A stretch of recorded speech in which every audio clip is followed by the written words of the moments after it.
Kalau Anda memutuskan untuk terjun menjadi seorang guru atau memilih profesi guru sebagai pilihan hidup, ya jiwai sebagai guru.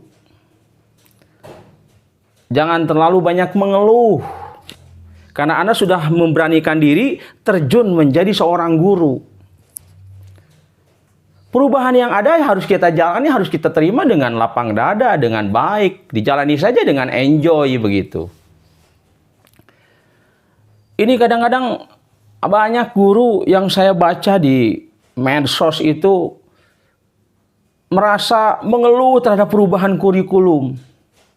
Padahal kalau kita sudah menjadi profesi guru, berprofesi sebagai guru, dan guru itu sudah jiwai, apapun perubahan kurikulumnya kita jalani, kita nikmati, bahkan kita syukuri.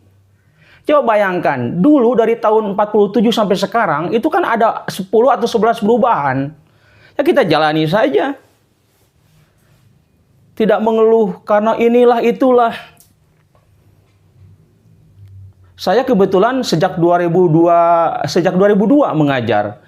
Berarti saat itu kurikulum yang terapkan adalah kurikulum tahun 1994 atau 1999 yang disempurnakan.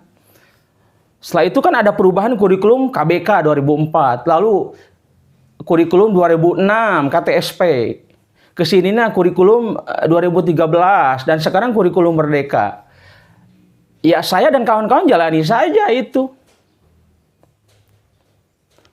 Tidak istilahnya menggerutu, ini perubahan lagi.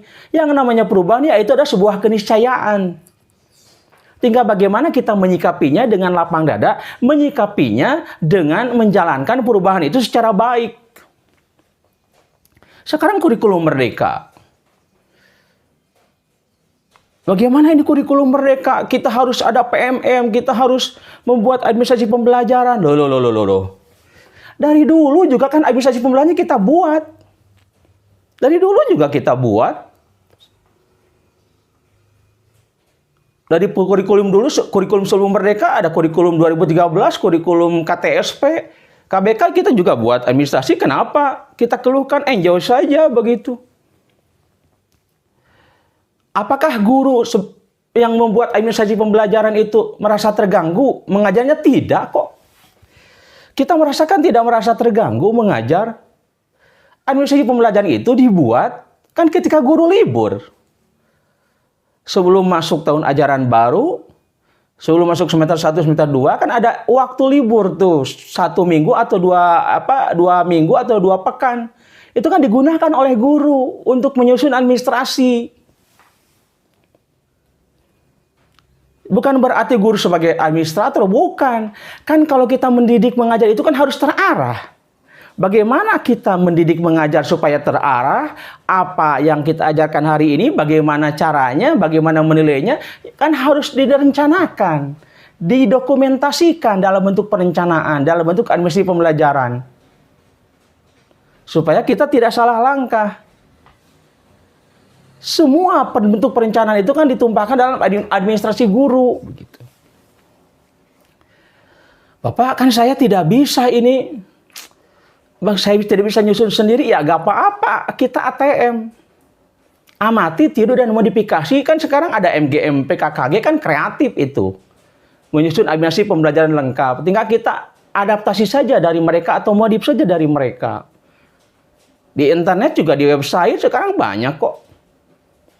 Atau di PMM sendiri, di platform Merdeka Mengajar juga kita bisa mendownloadnya. Tinggal kita modifikasinya sesuai dengan kondisi sekolah kita atau kondisi lembaga pendidikan kita begitu. Bapak, kan saya gaptek. Ya kalau guru merasa gaptek, belajar dong.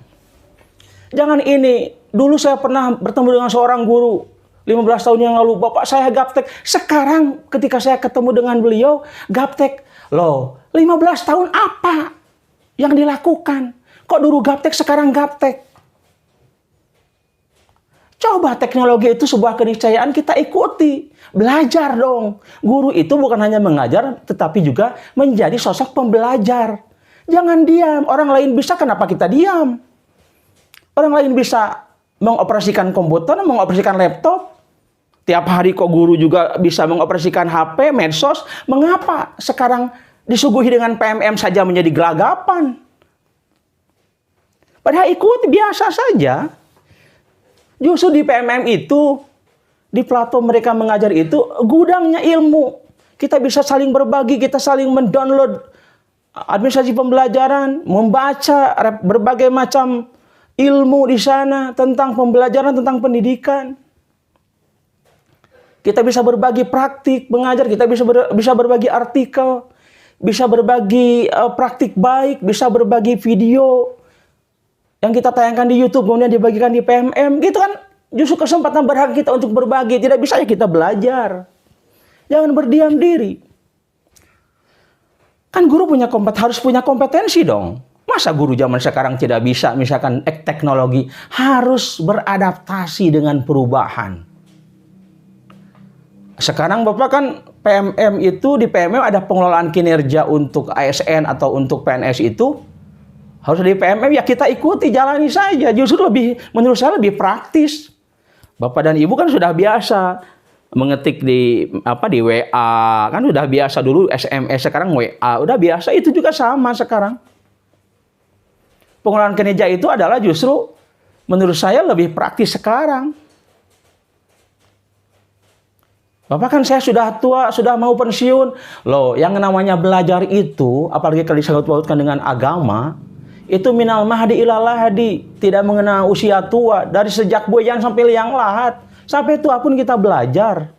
Justru kesempatan bagi guru-guru muda, guru-guru yang punya kemampuan teknologi, punya kemampuan IT, silakan berbagi dengan guru-guru yang tua. Sekarang guru-guru yang tua juga yang merasa belum bisa teknologi, bisa belajar kepada guru-guru yang muda.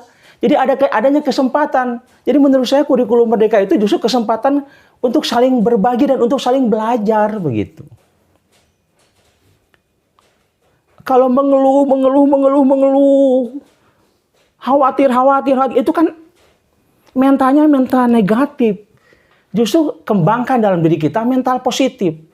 Ayo kamu bangkit, ayo kamu maju, kamu bisa, pasti bisa. Sebagai seorang guru yang sudah puluhan tahun mengajar, kamu harus bisa. Gitu. Jangan mentalnya mental tidak bisa, tidak bangkit, tidak mau. Jangan mental block gitu istilahnya. Tapi kita harus mental out of the box. Bisa jadi ada out of the box. Tetapi ya itu tadi, sebagai seorang guru lah, mari kita jalani perubahan ini. Apapun kebijakan pemerintah, kurikulum berubah, saya yakin ada aspek plus dan minusnya. Tapi mari kita hadapi dengan ya berbahagia saja, jalani sebagai seorang guru. Sebab perubahan itu sudah merupakan keniscayaan dan sudah merupakan kebiasaan. Dari dulu juga sampai sekarang kan kita biasa. Biasa itu, berubah itu. Mengapa harus dikeluhkan, mengapa harus ditentang perubahan itu? Apalagi ada perubahan kurikulum begitu. Itu saya kira kepada rekan-rekan guru, coba hadapi perubahan ini dengan baik, dengan disikapi dengan perubahan mindset yang bagus, mindset untuk terus berkembang, bukan mindset yang stagnan. Jadilah guru yang menginspirasi, guru yang terus berubah. Jadilah guru yang ketika orang lain tidur kita sudah bangun, ketika orang lain bangun kita sudah jalan, ketika orang lain jalan kita sudah berlari, ketika orang lain berlari kita sudah terbang, ketika orang lain terbang kita sudah sampai di landasan, ketika orang lain sudah sampai di landasan kita jalan lagi. Jadi begitulah mental sebagai seorang guru. Keep spirit, tetap semangat menjadi seorang guru. Tidak banyak mengeluh. Demikian, Assalamualaikum warahmatullahi wabarakatuh.